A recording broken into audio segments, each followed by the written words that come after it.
affection and so much history that I think it's worth recounting for those who remember it, and for those of you who may not, maybe you were not here when they were. But I'm going to ask just a few questions to get them started, and we can hear the history of Mitch, Alan, and Karina as a magnificent clergy team in the early days. So tell us, when did this begin? Now, Mitch, I think you were already the rabbi. Alan was here before you. There was Alan. Alan brought Karina to Temple Israel. How did that happen? Alan brought Karina to Temple Israel before I came to Temple Israel. How did that happen? Karina and I met at a Passover Seder. That's any Passover. Yeah, what was it? An interfaith? It's an interfaith Interfaith Passover Seder.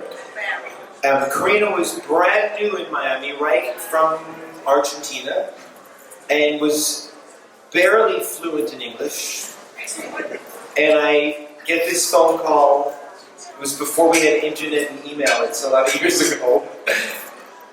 And in a kind of broken English, Spanish, Russian, Jewish-sounding voice. Well, I thought she was going to be some Russian diva with long, flowing, wavy brown hair. She got out as best as she was able. That she's been asked to be in touch with me. I was going to help her learn some music for the Passover Seder.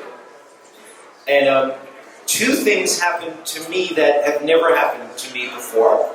I missed our first appointment, and I've never missed anything, those of you who know me. I missed the first appointment. Next appointment, I have no music. I think I had this subconscious notion that she doesn't speak English, she doesn't read music, she's new to Miami, this is not going to be anything good to do. We finally do meet, and I'm very surprised. She's an adorable blonde. This is like 16 years ago. And I'm thinking this wild brunette, she's a beautiful blonde. We didn't know each other at all, but walked across the room, embraced, hugged, and kissed each other. It was love at first sight. Just the charisma, the chemistry was right. What do you remember? And then you told me that there was an opening. Oh no, that was much later. There wasn't The an opening. summer? Yes, there was, Alan. No, I created the opening by terminating the person who was here. No. Michael knows. No, the summer. Oh, okay, here's the story. Okay, let's get off the stage. Tell us about the immigration law. Alan came home, it was a Wednesday night after the Barry University Interfaith Seder, and this was a very difficult time for Temple Israel. The neighborhood was horrible, there weren't that many people here. Alan came home and said, I've met the woman who can save Temple Israel. That was the first night I heard about you, except for telling me how much he hated you from the telephone conversations. But Michael's raising his hand. The story Michael just told in 2 minutes was a 12, 14-month fiasco. Yeah. It wasn't a simple process at all. You know how temple politics are. Easier for me than you. Yeah. But I do remember was the cantorial solos at the time. Brian had come back, and Michael cornered me at Onyx Shabbat that night. Karina was in the room on one side of the room, Brian was on the other, and Michael, you said to me, what should I do? And I said, X dollars a week, hire her right now, we'll work it out. And that was it. What do you remember? I remember that I couldn't believe what was going on, and I remember also that I was trying to get a visa, and I was working with a lawyer, an immigration lawyer that happened to be a member of this community, Michael Banner. And that was another coincidence. And I remember my first audition. You brought me to an audition, and there were several people that are here. Jim was there. Jim was there. Yeah. And I started. You were there. Yeah, what happened? Yeah. You tell the story. What do you? So James, you have to understand, this was a point in time when we were also between rabbis. So we were, Rabbi Khan had left, and we were getting for the summer the great Rabbi Stern. And but he was coming later, and I was the chair of the ritual committee, and as Marcia also will remember, I was a bit of a change agent. And I had been pushing for change in this congregation, including musical change. And Alan, what you called me right after that Passover was, I found the woman you've been talking about all this time. And so I came over to their house, and I listened to a tape of Karina. I said yes. And we basically, I'm sorry to those of you who were on the ritual committee at the time, but we basically framed it so that Karina was going to win the competition. She didn't know that. But it was exactly what Alan said. Joan, you were there at that audition. And Karina came in, she was dressed in white. It was in Government Chapel, and she opened her mouth, and she sang Shalom Rav, and everyone melted in our mouths.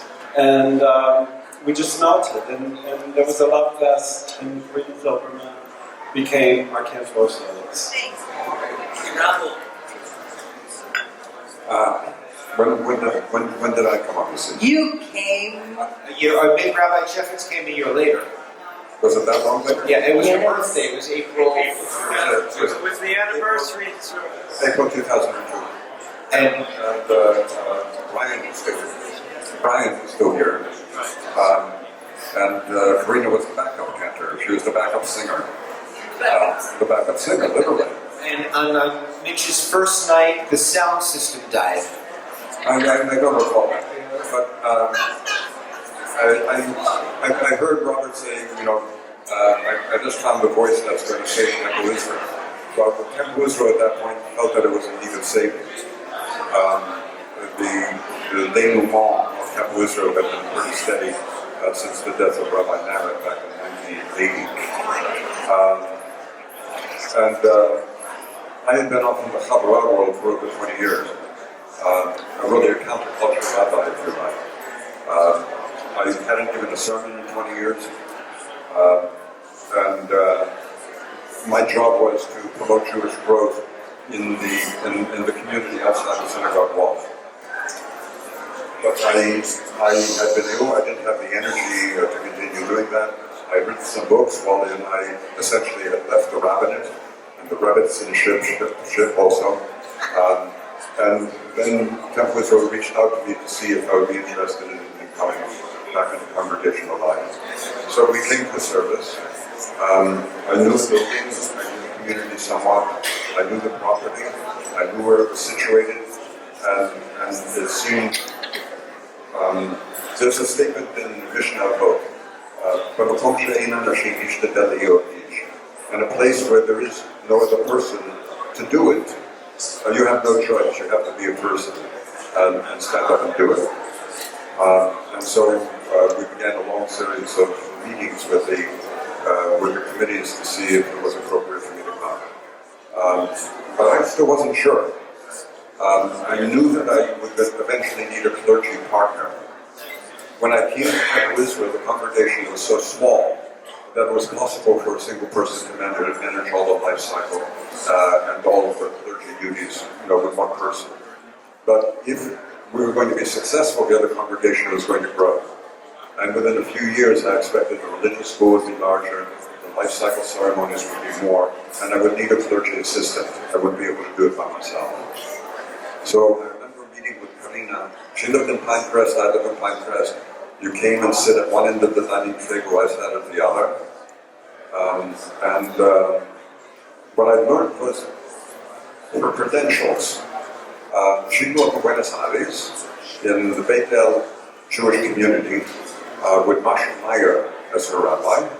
Masha Meyer was a student of Abraham Joshua Heschel. Not only did she grow up with Masha Meyer as her rabbi, She grew up in Marshall Meyer's house with Marshall Meyer's daughter as her best friend.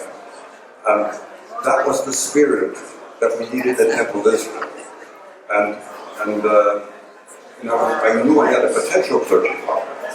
It would be good if she knew Hebrew. It would be good if she knew how to do life cycle ceremonies. It would be good if she knew how to learn Torah. But none of that was necessary at first. All that is learnable. What's not learnable was what was in her heart and what radiated out of her eyes and through her voice. And I said, if you're willing to do it, I'll do it. It was like that. If you're willing to do it, I'll do it. And that partnership started right away.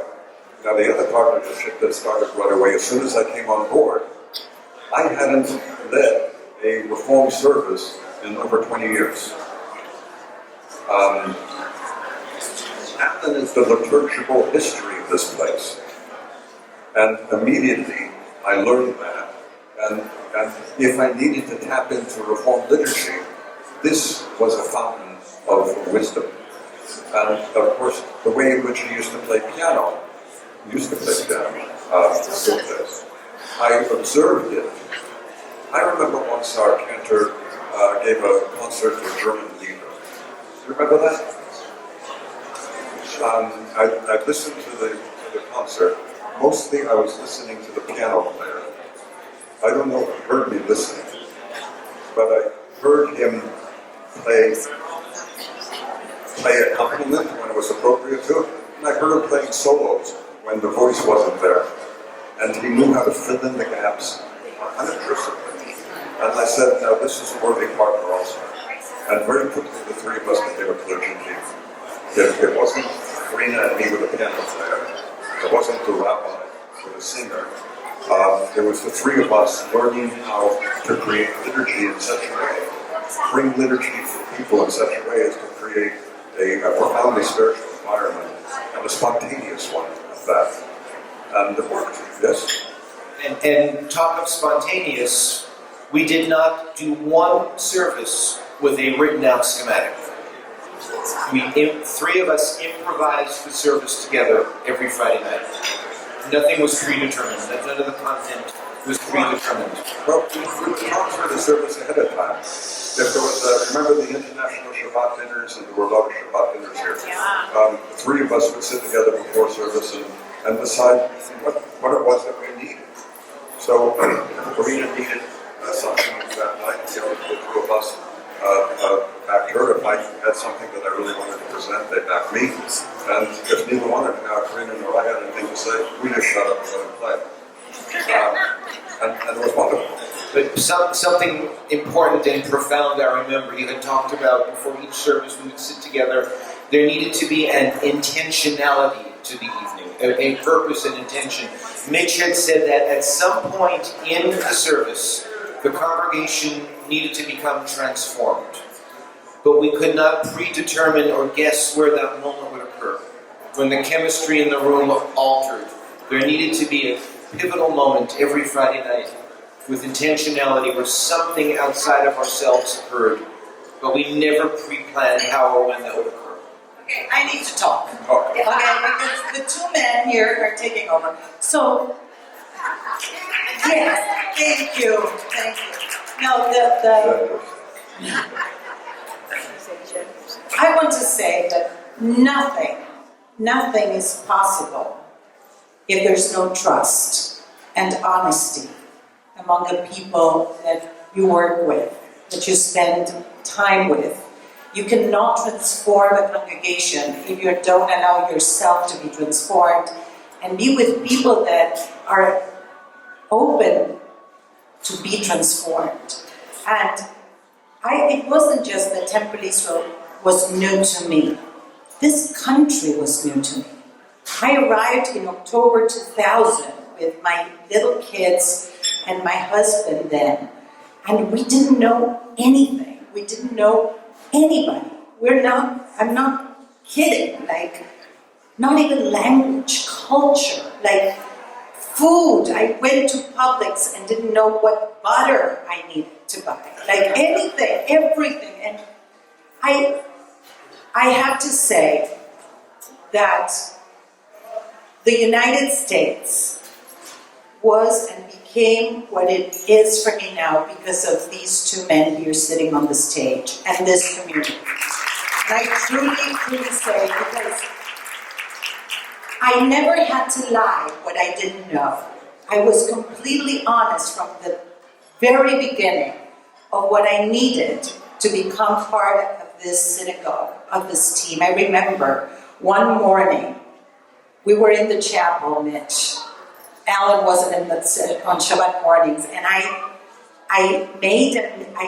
was learning the Kiddushah, this prayer in the Shabbat morning liturgy, and at one point, I got blanked, so I was learning it, and I was trying.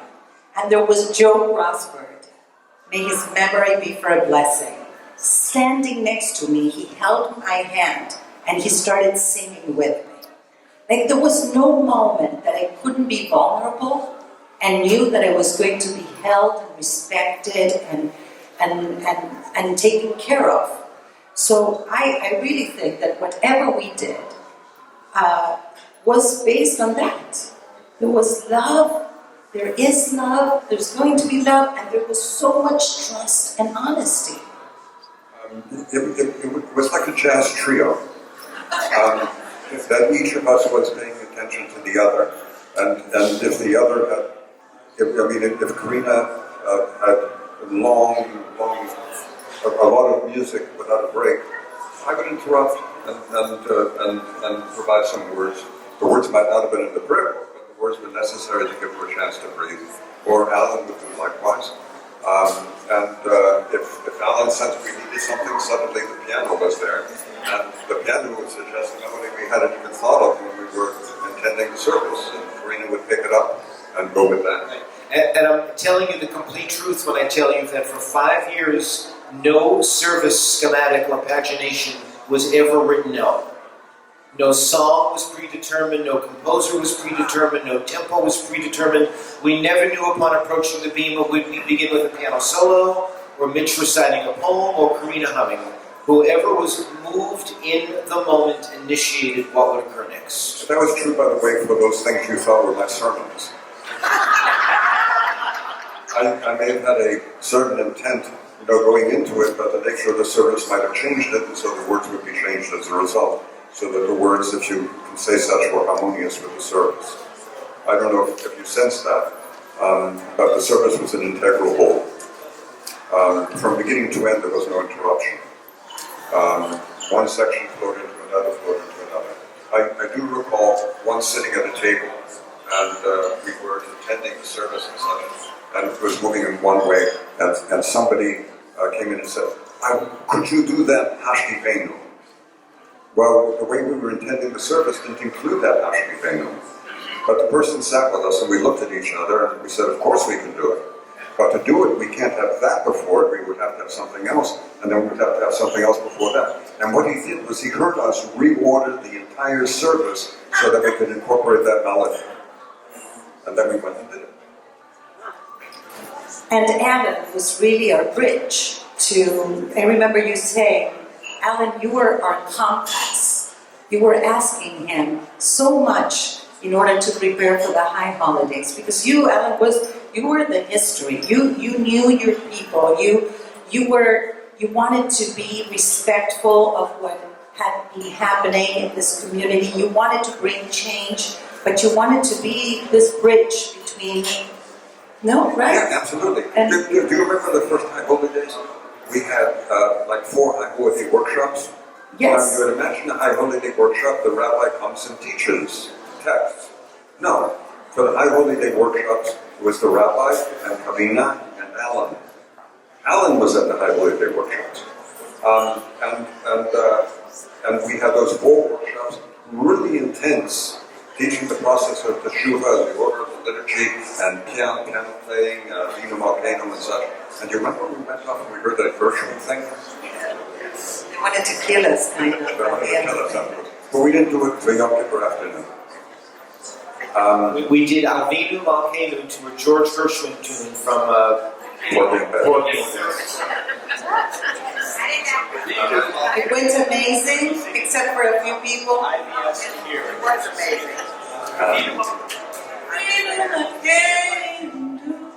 Right? I feel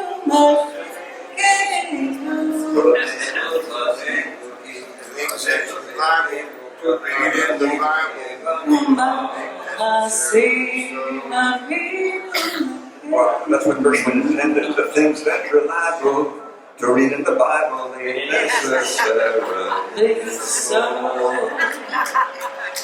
But I also think you did it dancing up and down the aisle. Do I remember movement in the room that day? Was there When we finished Yom Kippur. dancing? we finished Yom Kippur in so many ways. There was a time where there was a hurricane that was coming, and a lot of people started leaving the sanctuary. You remember? And we stayed with a big crowd also that stayed with. All the other congregations in Dade County closed. We were the only one. Yes. I had the radar down in my office in the computer, and I saw where the storm was, and we stayed open. And people picked us up on the radio, and they came to us for Yizkor and Nila. So the whole community somehow gathered at Temple Israel. And from the outset, I established that neither would be a happy experience. Either we're written in the book of life or we're not. If you are, be happy. If not, go out happy. And they were wild. I don't know if it's continued, but they were wild. Maybe you have questions for us, but I don't know. No? What do you think? Yes, there you go. Sarah. Talk about your CD. The CD. Oh, that's right. It was amazing. We love the experience. We recorded the CD in 2004? In 2004. We didn't have a title until Mitch suggested drawing clothes.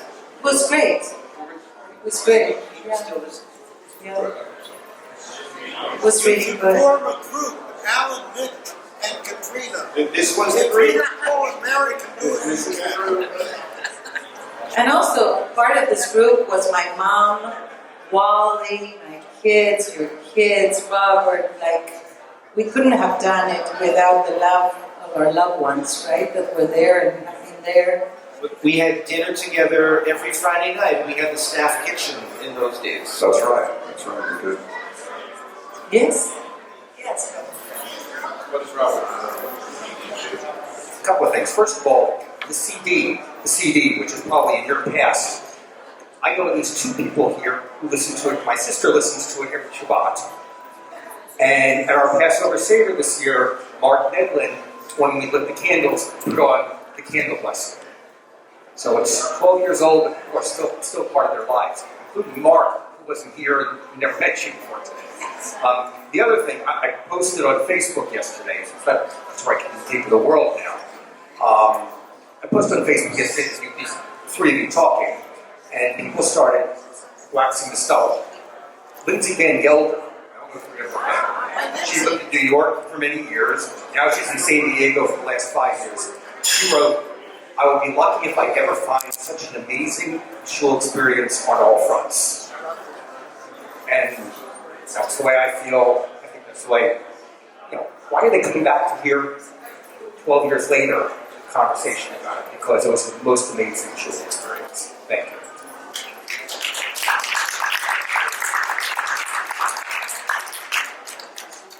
I have a question.